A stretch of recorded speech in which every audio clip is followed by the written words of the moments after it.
cultural capital of Sri Lanka, located in the heart of the island, surrounded by green hills. Of course, we are in Kandy, or in Sinhalese Mahanuvara, which means great city. Here is one of the most famous Buddhist temples in the world, the Temple of the Sacred Tooth Relic. Can you imagine that one of the teeth of Lord Buddha is kept here? The temple is part of the Royal Palace complex because Kandy was the capital of the last independent kingdom of Sri Lanka. Today, the Temple of the Sacred Tooth Relic is a UNESCO World Heritage Site that attracts many pilgrims and visitors from all over the world. We are visiting the temple with Uncle Soma, who worked for many years in the Historical Museum and knows the history of Sri Lanka very well. After Lord Buddha attained Parinirvana, one of his teeth was preserved in the Indian kingdom of Kalinga. When Kalinga was attacked, the relic was secretly brought to Sri Lanka by Princess Himamali and her brother. The princess hid the tooth in her hair to protect it.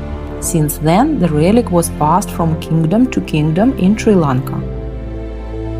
In the end of the 16th century, the relic was brought to Kandy by King Vimala Dharmasuriya I, who built the first temple here around as a house for the tooth. The sacred tooth itself is kept inside a golden casket, placed within several other caskets. The temple holds worship ceremonies called Thevava 3 times a day. During these ceremonies, pilgrims offer flowers and prayers. Next to the temple is the Kandy Buddhist Museum, which tells the story of Buddhism and shows how the religion is practiced in different countries. Every year in Kandy there is famous Esala Perahera, a grand festival with dancers, drummers and decorated elephants, celebrating the sacred tooth relic. One of the most famous elephants of Esala Perahera was Raja. He was carrying the tooth for many years and was considered a guardian of the relic. After his death, his body was preserved and is kept in Kandy as a symbol of history. We were so impressed by his story. If you ever visit Sri Lanka, the Temple of Sacred Tooth is a must-visit place. In the evening, we went to the Kandy Cultural Center to watch a traditional show. The show features dances from different regions in Sri Lanka, rituals and unique ceremonies. This show is a perfect introduction of the rich culture of Sri Lanka. If you like this video, please subscribe to my channel, give us like and comment to see even more amazing places. Now we go to Peradeniya Botanic Garden, one of the most beautiful and famous gardens in Sri Lanka. The garden was officially established in 1821 by the British, but long before that it was a royal garden used by the kings of Kandy as a palace park and place of relaxation. That's why it's called the Royal Botanic Gardens today. It covers about 150 acres and it's home to over 4,000 plant species, including orchids, palms, spices and medicinal plants. Walking through the garden, you will see the tall bamboo groves, long palms avenues, and even a historical cannonball tree planted over 100 years ago. The garden lies along the Mahaveli River, Sri Lanka's longest river, which makes the stroll even more scenic. Next, we are heading to the Ceylon Tea Museum in Hantana to learn about Sri Lanka's most famous export, Ceylon tea.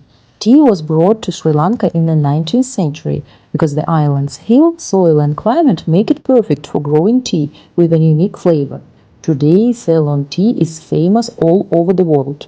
The museum is one of the site of one of the first tea plantations in the country. Inside you can see old tea machines, historical photos and learn how tea is grown, picked and processed into the tea we drink. There is also a tasting area so you can try different types of Ceylon tea and notice the subtle difference in flavors. From the museum starts the Pekoe Trail, is a long walking road through the tea plantations, forests, villages and hills of Sri Lanka's central highlands. The total trail is about 300 kilometers long divided into 22 stages. Stage 1, which we walked, is about 13 kilometers and takes roughly 4 hours one way. It passes through all tea plantations, forested areas, and hills around Hantana. It was a real adventure for our kids. We observed wildlife, refreshed in natural springs, met local people, and learned how tea is cultivated. Another special place we visited is the Hilltop Sri Mahabuddha Viharaya. This temple sits high on a hill, and its 26 meters Buddha statue can be seen from many parts of the city. The atmosphere here is quiet and peaceful, and the views overlooking Kandy are really beautiful.